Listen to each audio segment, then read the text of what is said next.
এই ছোট লোকের বাচ্চা, তোকে কতদিন বলেছি খাবার টেবিলে বসে খাবার খাবি না? তোর জন্য জায়গাটা নোংরা হয়ে গেল তো। রাফা, আমার শরীরে তো কোনো ময়লা নেই। আমি একটু আগেই গোসল করে এসেছি, এই দেখো। এই ওঠ, তোকে যেন আর কখনো আমি খাবার টেবিলে না দেখি, কথাটা মাথায় ঢুকিয়ে নিস। কেন? আমি খাবার টেবিলে বসে খাবার খেলে কি হয় বলো? তাছাড়া আমার না অনেক ইচ্ছে করে এখানে বসে সবার সাথে খাবার খেতে। তুমি সব সময়। রনি কথাটা শেষ করার আগেই রাফা ভীষণ রকম রেগে রনির দিকে এগিয়ে গেল। রাফা রনির সামনে এসে রাগে গজগজ করতে করতে দুম করে রনির শার্টের কলার চেপে ধরে সজোরে একটা থাপ্পড় বসিয়ে দিল রনির গালে। রনি রাফার হাতে থাপ্পড় খেয়ে নীরব হয়ে গেল। রনির কাছে এই থাপ্পড়টা নতুন নয়। রনি মাথা নিচু করে ফেলতেই রাফা রনিকে উদ্দেশ্য করে ভীষণ শক্ত গলায় বলল, যেটা বলছি সেটাই মাথায় ঢুকিয়ে নিবি। আমার মুখে মুখে তর্ক করলে একদম প্রাণ বের করে নেব, কথাটা মনে থাকে জানো। রাফা নিজের কথাটা বলেই হন হন করে রনির সামনে দিয়ে চলে গেল। রাফা রনির সামনে দিয়ে চলে যেতেই রনি একটা দীর্ঘশ্বাস ফেলল। আজ রনির আপন বলে কেউ নেই বলে এত অপমান তাকে সহ্য করতে হচ্ছে। রনি নিজের চোখের জলটুকু মুছে নিয়ে রাফার জুতো পালিশ করতে নিল। রনি রাফার জুতো জোড়া স্পর্শ করতেই রাফা এসে রনিকে উদ্দেশ্য করে ঝাড়ি দিয়ে বলল, এই ছোট লোকের বাচ্চা দেখ, আমার জুতোটা তোর হাতের ছোঁয়ায় নষ্ট হয়ে গেছে, কেমন পুরাতন হয়ে গেছে, দেখ একটু। রাফা, তোমার জুতো তো ঠিক আছে। রনি নিজের মুখে রাফার নাম উচ্চারণ করতেই রাফার মুখের উপর একরাশ বিরক্তির ছাপ পড়ে গেল। রাফা চরম বিরক্তি নিয়ে সজোরে রনির বুকের বাম পাশে হাই হিল দিয়ে লাথি মারল। রাফার পায়ের হাই হিলটা এসে রনির বুকের বাম পাশে গেঁথে গেছে। রনি রাফার দিক থেকে খানিক পিছিয়ে এসে বসে পড়ে। রনির বুকের বাম পাশে ভীষণ ব্যথা করছে। টপ টপ করে করে চোখের জল গড়িয়ে পড়ছে রনির। বুকের ভিতর খা খা করে উঠছে বারবার। আজ রনি গরিব দেখে এত অবহেলা অপমান সহ্য করতে হয় তাকে। রনির চোখের জল দেখে রাফা মুচকি বিজয়ের হাসি দিয়ে বলে উঠল, ছোট লোকগুলোর সাথে এর থেকেও ভালো আর কিছু করা যায় না, যত সব। রাফা রনির সামনে দিয়ে হনহন করে চলে যায়। দিনের পর দিন এই বাড়ির লোকেদের করা অপমানে যেন রনির বুকের ভিতর পাহাড় সমান কষ্ট জমেছে। নিজের কষ্টগুলোকে প্রকাশ করার মতো শক্তি নেই রনির। রনি নিজের বুকের ব্যথা ভুলে গিয়ে কাজে মন দিল। রাতের দিকে রনি খাবার খেয়ে মাটিতে শুয়ে পড়ে। সারাদিন এত কাজ করার পর রনি এখন খুব ক্লান্ত। শুয়ে পড়ার কিছু সময়ের মধ্যেই রনির চোখ লেগে গেল। রনি ঘুমিয়ে পড়ার পর আচমকা রনির কানে ভেসে আসে রাফার চিৎকারের শব্দ। রনি হকচকিয়ে উঠে পড়ে। রাফার চিৎকারের শব্দ অনুসরণ করে রাফা রুমের দিকে ছুটে চলে যায়। রাফা রুমের সামনে আসতেই রনি দেখতে পেল রাফা বিছানায় বসে আছে আর আগে ফুঁসছে। রনি কিছু বুঝে উঠতে না পেরে রাফাকে উদ্দেশ্য করে কৌতূহলী কণ্ঠে বলল, ম্যাডাম, আপনি চিৎকার করছেন কেন? কিছু হয়েছে? কিছু হয়েছে মানে? এই ছোট লোকের বাচ্চা, তোকে আমি কতবার বলেছি না আমার রুমে সবসময় পানি এনে রাখবি? আমার কথা কি কানে যায় না তোর? মাফ করবেন ম্যাডাম, আমার মনে ছিল না, আমি এখনই নিয়ে আসছি। এখনই নিয়ে আসছি মানে? এই, তোকে কি সব কাজ আমি বলে বলে করাতে হবে? তোর কি আক্কেল নাই? আছে ম্যাম, আর ভুল হবে না। আমি আপনার চাকর, আমাকে একটু বললেই হবে, আমি করে দিব। উফ, তোকে না আমার এমন করে দেখতে খুব ভালো লাগে। ছোট লোকগুলোকে দেখলে আমার হাসি আসে খুব। নিজের ভেতর অদ্ভুত শান্তি লাগে তোদের দেখলে। একটা কথা বলি মিস, অহংকার করা ভালো না। আজ আপনি ভালো আছেন তো কাল অন্য কেউ। অহংকার পতনের মূল। রনি কথাটা বলতেই রাফার টেবিলের উপর থেকে জগটা তুলে নিয়ে চলে যায় পানি নিয়ে আসতে। রনি পানি নিয়ে রাফার রুমে আসতেই দেখতে পেল রাফা রুমে নেই। রাফাকে রুমে না দেখে রনি পানির জগ রেখে চলে যায় নিজের শোয়ার জায়গায়। এবার রনি শুয়ে পড়ে অনেক সময় ধরে নিজের অতীত নিয়ে চিন্তা করল। রনির ভাগ্যটা এমন না হলেও পারত। রনি নিজের বাবা মায়ের কথা ভাবতে ভাবতে কখন যে ঘুমিয়ে পড়েছে তা সে নিজেও বলতে পারবে না। সকালবেলা ঘুম ভাঙে কারোর পায়ের ধাক্কা খেয়ে। রনি চোখ মেলে তাকাতেই দেখতে পেল তার ফুফু আর আঙ্কেল দাঁড়িয়ে আছেন। তাদের পাশেই দাঁড়িয়ে আছে রাফা। সকলের মুখে তীব্র ঘৃণার ছাপ দেখে রনি বলেই ফেলল, কি হয়েছে? আপনারা আমার দিকে এমন করে তাকিয়ে আছেন কেন? রনির কথাটার উত্তর হিসেবে রাফা এসে ঠাস করে রনির গালের উপর নিজের হাতের ছাপ বসিয়ে দিল।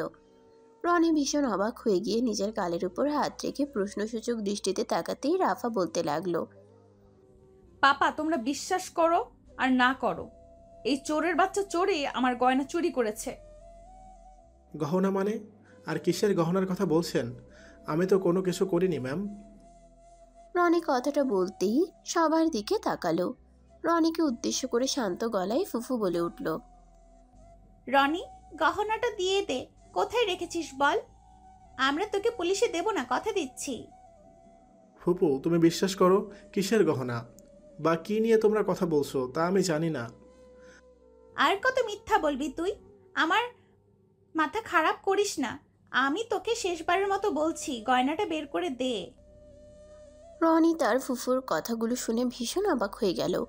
সবসময় এত আত্মত্যাগ করার পরও আজ তাকে চোরের অপবাদ দেয়া হলো। নিজের অজান্তেই রনির চোখ বেয়ে নোনা জল চলে আসছে। রনি কান্না করে দিতেই রাফা দৌড়ে এসে রনির ব্যাগ চেক করতে একটা গহনা বের করলো।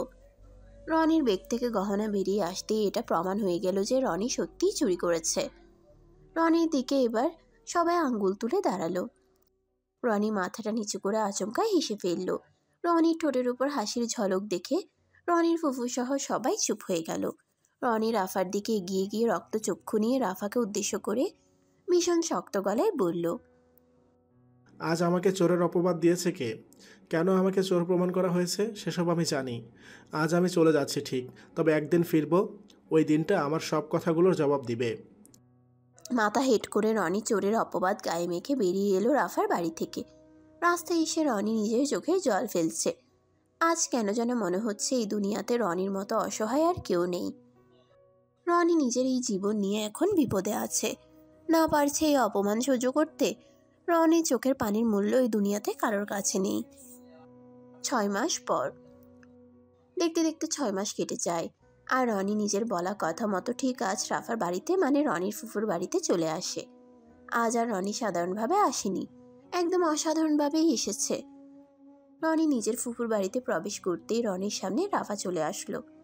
রাফা রনির সামনে দাঁড়িয়ে খানিক অবাক হয়ে গিয়ে রনিকে উদ্দেশ্য করে প্রশ্নসূচক কণ্ঠে বলে উঠল, রনি, এটা কি তুই?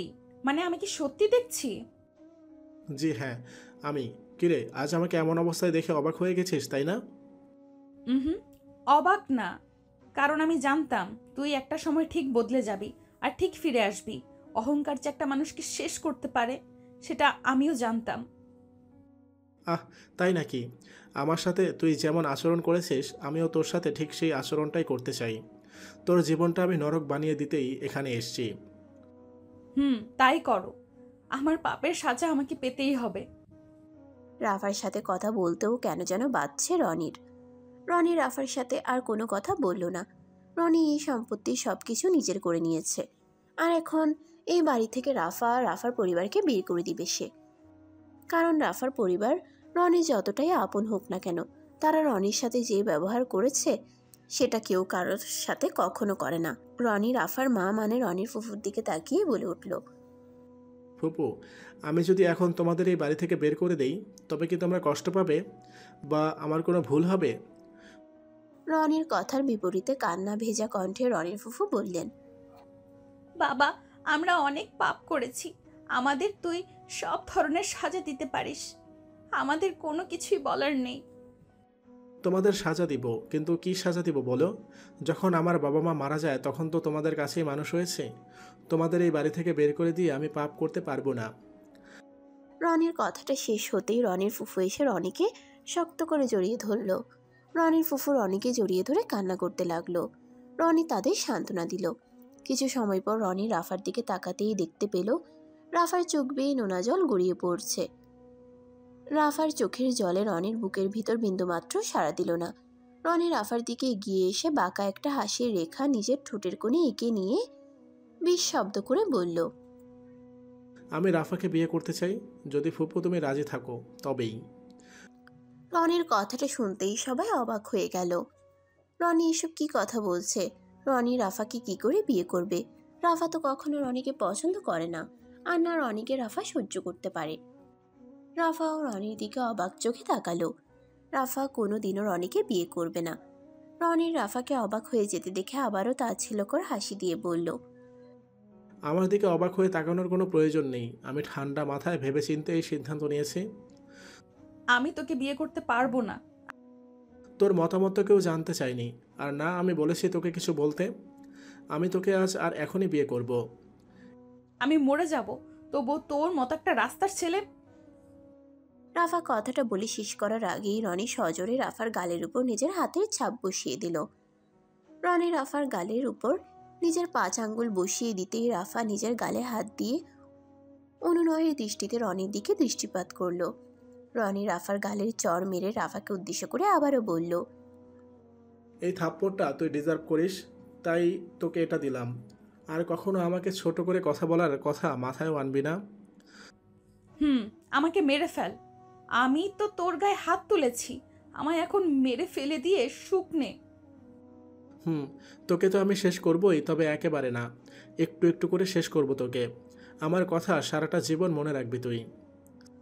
রনির কথাটা শেষ করতেই দুম করে রাফার চুলের খোপা শক্ত হাতে চেপে ধরে রাফাকে টানতে টানতে গিয়ে চলে গেল নিজের রুমে। কাজে আগে থেকেই কল করা হয়েছে। রনি রাফাকে নিয়ে জোর করে বসিয়ে দিল। রাফা কোনোভাবেই রনিকে বিয়ে করতে চাইছে না। রাফা খুব ভালো করেই জানে রনি তার উপর কেমন প্রতিশোধ নিতে চলেছে, আর এই প্রতিশোধটা মোটেও সহজ হবে না রাফার জন্য। রনি রাফাকে জোর করে বিয়ে করে। অতঃপর বাসর রাতে ঘটে আসল ঘটনা। রনি সেজে গুজে বাসর ঘরে আসতেই দেখতে পাই রাফা বসে কান্না করছে। রাফাকে কান্না করতে দেখে রনির মোটেও খারাপ লাগেনি। রনি মুচকে একটা হাসির রেখা নিজের ঠোঁটের কোণে এগিয়ে নিয়ে রাফার দিকে এগিয়ে যেতে লাগলো। রনি রাফার দিকে এগিয়ে এসে রাফার পাশে বসলো। রনি রাফার পাশে বসে আলতো করে রাফার পিঠের উপর নিজের হাত রাখতেই রাফা এক ঝটকায় রনির হাত সরিয়ে নিল নিজের গায়ের উপর থেকে। রাফা রনির হাত সরিয়ে নেওয়ার পর রনির দিকে দৃষ্টিপাত করে রাগে গজগজ করে উঠে বলল, আমার এই দেহটাকেই তো তোর চাই, এটার জন্যই তো আমাকে বিয়ে করেছিস তুই। ঠিক আছে, নে আমাকে ভোগ করে আমাকে মুক্তি দে। সরি সোনা, আমি তোমাকে এত সহজে তো মুক্তি দিতে পারি না। আমি তোমাকে অনেক জ্বালাতন করব, এতটা কষ্ট দিব যে তুমি মরে যাবার জন্য প্রস্তুত থাকবে, কিন্তু পারবে না। আমি খুব ভালো করেই জানি তুই আমার সাথে কি করতে চলেছিস। সমস্যা নাই, কর আমার সাথে যেটা ইচ্ছা হয় কর, আমি তোকে কিছুই বলবো না। বলার মতো মুখ তো থাকতে হবে, তাই না? আমার মনে হয় না আমাকে বলার মতো মুখ তোর আছে। কথা না বাড়িয়ে এখন রাখ, আমাকে আমার কাজটা করতে দে। প্লিজ রনি, আমাকে ছেড়ে দে, আমাকে এইভাবে শেষ করে দিস না। আমি তোর কাছে আমার জীবনটা ভিক্ষা চাই। তোকে ভিক্ষা দিতে আমি বাধ্য না। আমি তোর মেকআপ বক্স ধরেছি বলে সেটা তুই শেষ করেছিস। আমি তোকে আজ ধরবো, দেখি তোর অহংকার শেষ হয় কিনা। রনি কথাটা বলতেই রাফাকে পাগলের মতো করে আদর করতে লাগলো। রাফা রনিকে অনেকভাবে চেষ্টা করে নিজের থেকে আলাদা করার, কিন্তু কোনো কিছুতেই কিছু হলো না। রাফা এক পর্যায়ে বাধ্য হলো রনির ইচ্ছে পূরণ করতে, কারণ রনির এই উন্মাদের মতো করা আদর নীরবে সহ্য করা ছাড়া রাফার আর করার মতো কিছুই নেই। অহংকার একটা মানুষকে শেষ করে দিতে পারে।